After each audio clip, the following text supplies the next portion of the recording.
Welcome to Buckets. This is Action Network's WNBA betting podcast, and I'm your host, Maria Marino. Excited to be back here with not one, but two of our great analysts, Brian Fonseca and Joe Dellera. We're going to have another episode later this week.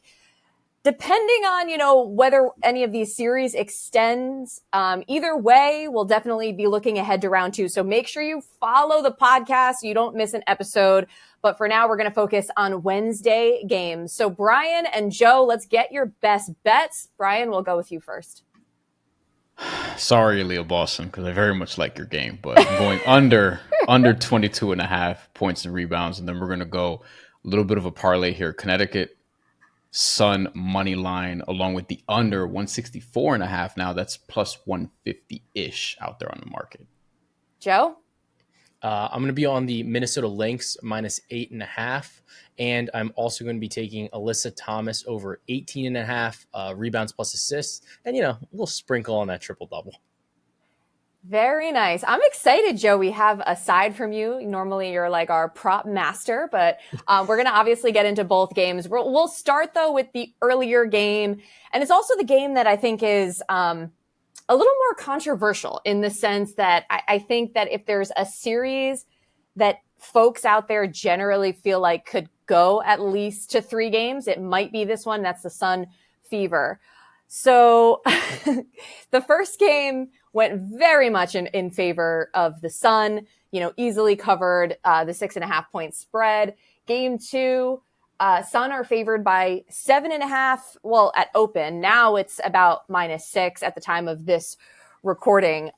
Brian, we'll start with you here because you at least think the Sun are going to win this game. Tell me your overall thoughts. There have been a couple different instances this year where the Sun, actually more than a couple. So 4 of their top 10 scoring games this year have been against the Fever, unfortunately, right? For the Fever. I think the points total were 88, 89, 92, and 93. And a couple of those still went under because they were blowouts. Now, I don't know if we're going to get the same type of blowout because the Sun just had 93 points. They also shot about 50% from the field, 50% from 3. Marina Mabry had 27 points off the bench. I don't know if that's going to happen again. There are other elements that you can replicate, though, and Brianna Jones didn't really do anything from an offensive perspective. So that's something you could watch out for in this game. Conventional wisdom is kind of like, all right, maybe the Sun aren't as good offensively and maybe the Fever are a little bit better offensively where they scored not even 70 points. Caitlin Clark and Kelsey Mitchell combined for, I think, 4 for 23 from 3-point range. I'm going to say that's probably not going to happen again, but yeah, we don't know. And Caitlin Clark shot 4 for 17. Some of which were open shots. Don't know if it was just jitters or, the defense, but then like being surprised at being open and missing some shots or, shit happens. It's basketball and sometimes you make some, sometimes you miss some, like it happens. So there's a combination of things. And then as it pertains to Aaliyah Boston specifically, now she's gotten this over twice this year now, once if you include the playoffs, because she had a great game 1. She was probably their best player on the floor, like all things considered, which was shocking to me because it was like that front court defensively is really good. But it felt like the Connecticut Sun was kind of like, we don't want to let the guards beat us today.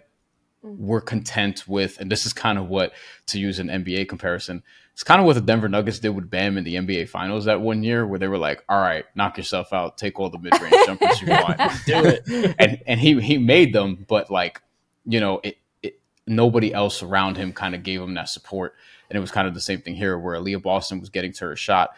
And then on the flip side, when you look at Alyssa Thomas just walking into mid-range jumper after mid-range jumper, but then it's also like other people are hitting shots around her. DeWanna Bonner had 16 first half points, for example.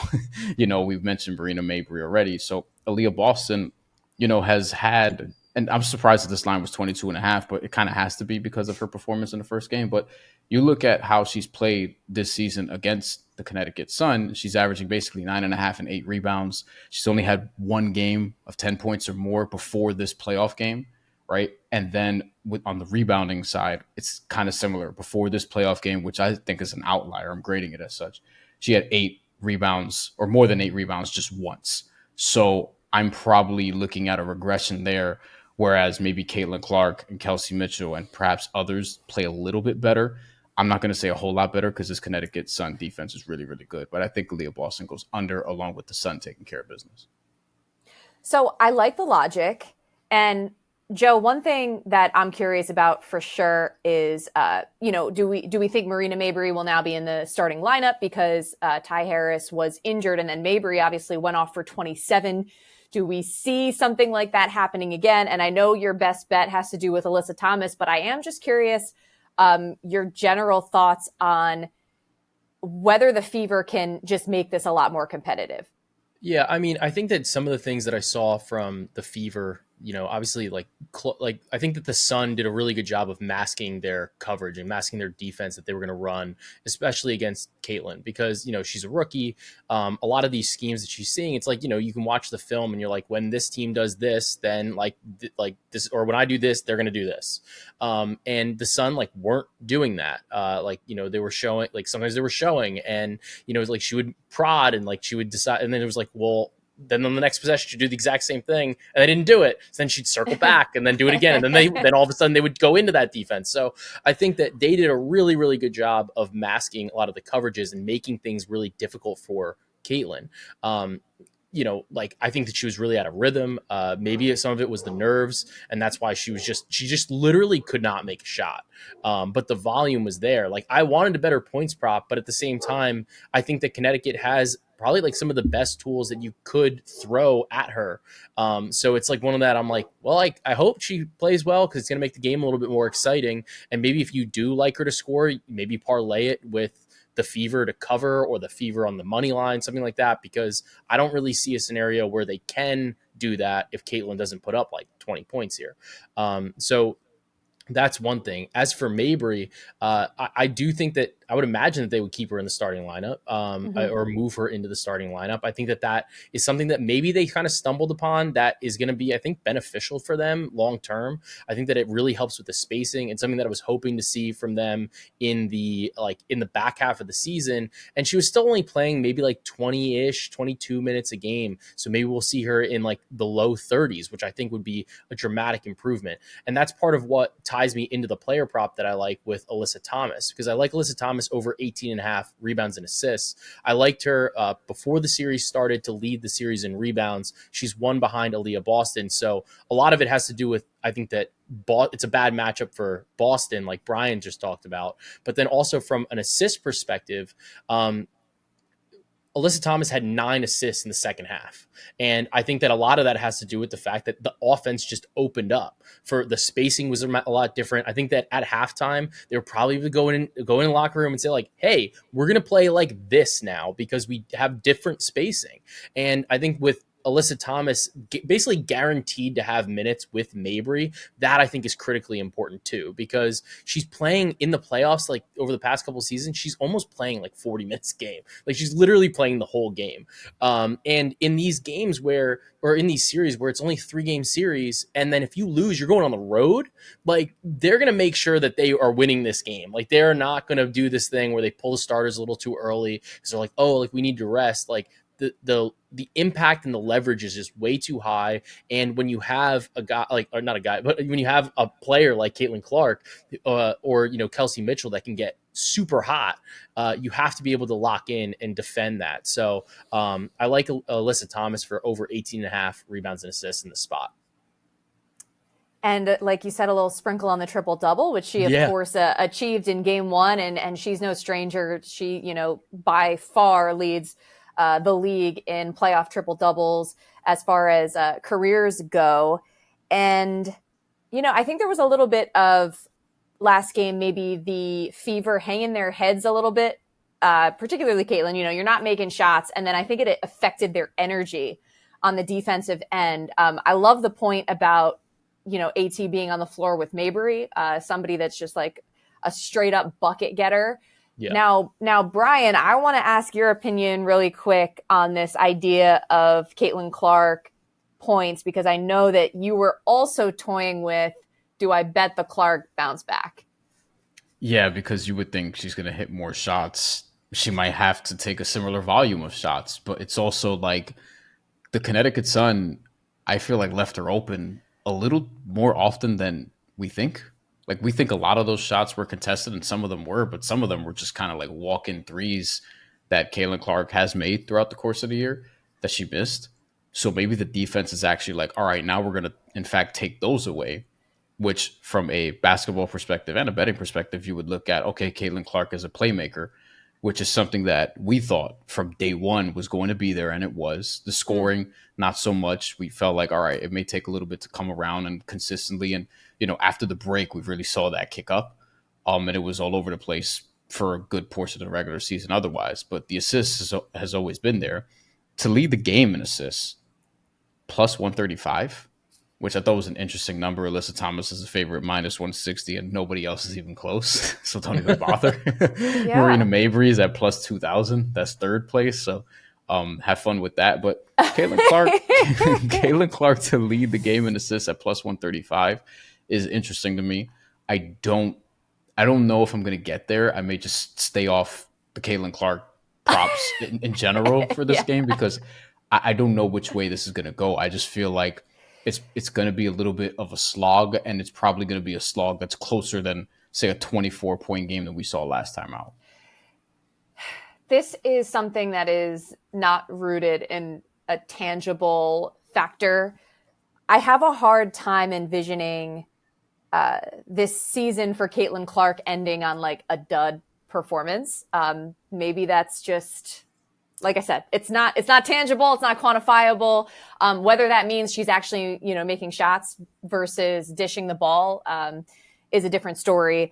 But I will say, going back to, I think Joe was discussing it. Like, I know that the Sun remember vividly having to get back on that plane to Minnesota last year, which they really made no sense. Like, they destroyed Minnesota in game 1, absolutely destroyed them last year. And the fact that they lost game 2 was a major, major disappointment. So, and I know Alyssa Thomas remembers it, because in the post-game interview on the court, she was like, yeah, we screwed this up last year. Like, now, do I still believe the Fever can cover? I'm like leaning that way, but I'm too scared. I'm too scared. Before we move on, Brian, was there anything else you wanted to touch on here? As it pertains to this game, I mean, Wasn't there like another prop you were looking at, or did we hit it? Yeah, it was just the Caitlin Clark assist one. Okay.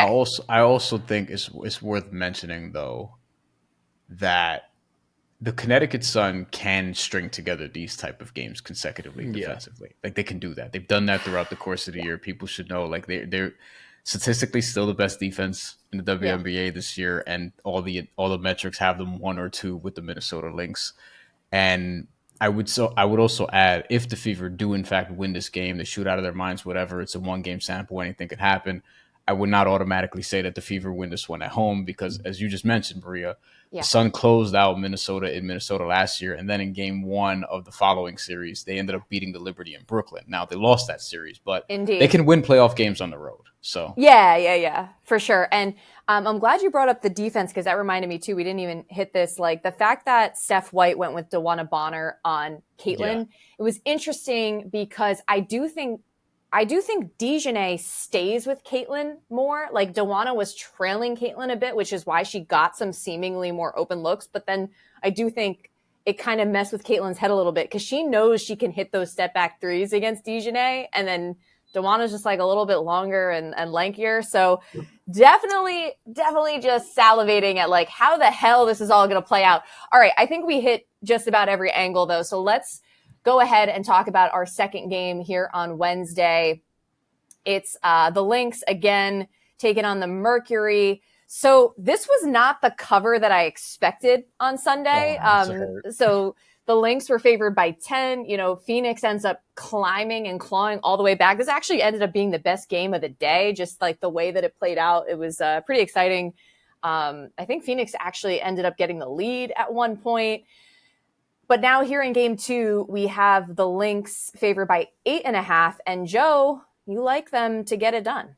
Yeah, I mean, look, the Lynx don't give up that many points that often. And I think it's tough. Like, if you're the Phoenix Mercury, and you put up an offensive rating of 114.5 and you lose, to me, like that was your shot. Like the Lynx did everything they could do, honestly, to lose the game. Like in the second half of the game, it's just like they fell apart to a degree. And I think the fact that they didn't was telling, especially the fact that they like wound up winning kind of significantly at the end. Like they almost covered. They covered the opening line. It opened at one book at 6.5, which was like a little bit of a shocker. So they covered that line. Obviously didn't cover the closing line. So that was a little bit interesting. But I think that there's just no real answer to me for Fee. She was ridiculous. I also, they should have given her another, but they should have given her the ball to get to 40. But like just get to 40, like make it nice, right? But I do think it was interesting because the Mercury didn't really send a lot of doubles at her. And it's hard to double her because of the way that she plays so much like within the offense. And I think that that's really critically important for the Lynx. And I think that makes it a lot more difficult for the Mercury because the Mercury, on the other hand, they were running a lot of guard screens. They were insane in the points per possession from it was Natasha Cloud and Sophie Cunningham and Natasha Cloud and Diana Taurasi, right? So the numbers, the Dunker Spot was talking about this, and they said that basically it was like 1.4 points per possession on screens involving Cloud and Cunningham, and then about a little over 1 between Cloud and Diana Taurasi. Like, that's like the most obvious thing to see that like, hey, they're going to try to do that again. That's probably why they have a 114.5 offensive rating. And I think that's an easy stop. Honestly, that's like not a bad adjustment to have to try to make because it's obvious. Like that's what they're going to be trying to do. And they shot really well in the second half. So I do think that there's adjustments for Minnesota to make. Whereas the Mercury, like they had opportunities to try to stop like Nafisa Collier and just absolutely could not do anything. They just couldn't do anything. So to me, I think that the Lynx are a better team. I think that they came out like really, really hot to start the game. And I think that we see that a little bit more. And then I like the fact that they finished so strong. So at 8.5, I think that's a good number to bet here. I like the Lynx. I also like for your bet, Joe, how the game script played out because I think this gave Minnesota a jolt. Like this gave them like an oh shit moment. Like we better get it together. Whereas I think if they had cruised to victory, like I wouldn't be so keen on necessarily them covering here in game 2 with Phoenix's season on the line. But I definitely think it was a little shock to the system that's probably going to end up benefiting them down the line in these playoffs. As far as Nafisa goes, I was trying to think, who is an NBA player comp for Nafisa? Who is like the NBA dude that literally does everything? Great on both ends, bigger, like has size, like just every little skill does well. I couldn't think of someone off the top of my head. I'm putting you on the spot. If you can't think of anyone, we'll get back to it. This will be your Brian homework. Go and I will think about it while Brian's talking. This could be your homework question. Next time you guys are on the pod, I expect a 500-word essay. No, I'm just kidding. No, but seriously, Brian, what is your reaction to Joe's sort of read on this game? I thought of a name, but Joe's gonna roll his eyes. Name names. He doesn't shoot enough threes yet, but he will. But the numbers look Bamish. Oh, dude, don't give me Bamonte. Don't give me Bamonte. Get out of here, man. Nafisa's not overpaid. Bam isn't either, Joe. I disagree with you about this. But we can take this to different podcast. Side note, though, who had on their bingo card that Natasha Cloud would somehow be somewhat keeping pace with Nafisa Collier on the scoring end? Because I did not expect the 33 from Cloud. I don't think we're going to see that again. I do think we might see Copper score some more, maybe BG or Sophie. Like, I think we're going to see the scoring continue. I just don't think it's necessarily going to be from the same source for Phoenix. Yeah, I think it's going to be tough for Phoenix, but like they got to get Griner going. I think that's like the way that they can maybe try to do something a little bit different. I mean, she was bad. It was very, very surprising. Yeah, like she couldn't get anything going in the post. I would imagine that's something that they probably try to push like a button on, because maybe that helps open up some more of the threes, a little bit more of the shooting. But tough game for her in game one. Last year, Natasha Cloud's elimination playoff game, so this was against the Liberty, her last game with the Mystics, she had 33 points. Well, that's true, but I don't think in the earlier games in that series she scored like that. She had 4 the game before. So. Yeah, well, there you go. So we know she's capable, but it was just interesting to me that she had the exact same number last, because I was like, she had a big playoff game last year. I remember. I think we actually talked about it. Yeah. Also, but well, sorry, Brian, I was too busy getting your bad NBA player comp. It's a good comp. That I missed. That I missed your actual thoughts on this game. Also, both great defensive players, underrated. Don't get a ton of headlines. The only thing is Nafisa Collier isn't, dating the MVP of the NBA. So that's a rumor that's going on the other side. Yeah, rumors. Yeah. As it pertains to this game, in the few years that I've been betting the WNBA, probably my most bet player prop is Kayla McBride over 2.5 threes. It's always the same goddamn number every time. It doesn't ever move. It almost rarely goes to 3.5, 1.5, whatever. I love Kayla McBride. She's one of my favorite players in the league. I've said this multiple times on this show. And listen, she got over last game. She's been over in 5 of her last 8 playoff games, I believe. So this even goes back to 2020 when she was still with the Aces. She's great. She also got a MVP ballot vote. I think she got a 5th place vote from somebody. So tied for 14th in terms of MVP voting. But I may, if I do place something on this game, it may be that, which would actually complement Joe's bet quite well in terms of the Lynx covering. Like, one of the ways you get there is Kayla McBride just has another very good and efficient scoring performance. She had 20 last game, hit 3 for 7 from 3. You're probably expecting the same amount of volume from 3, 7, 8 or so attempts. And listen, she flies off those screens better than most. She's able to get open. She's able to get to those looks. The Phoenix Mercury have a tough time keeping track with her movement. She's one of the best in the W and has been in terms of just moving without the ball. I think that that's a gettable prop. I'm not officially making it a play yet, but I'm tantalized by Kayla McBride's game, so I might do it. Tantalized is great. I like the vocabulary so far. Quick follow-up, just, as you were looking at this game, Brian, what has given you pause in general? Oh, just the Phoenix Mercury. They're like number 2 or 3 toughest team to just bet on or against, or with any game involving the Mercury. And the Atlanta Dream is like this too. I haven't really taken anything on Liberty versus Dream just because I look at it and I'm like, the Dream are involved. I don't know what's going to happen. Like, I've said this before. Like, I always want to take Jordan Canada over 5.5 assists, and she gets like 5, 5, 5, 6, 5, 6, 6, 5, 5. It's like right there. So you're always sweating it no matter what. Yeah. Over, under, whatever it is. Somebody else whose game I love, real point guard stand up. But listen, I think with the Phoenix Mercury, like, I don't know.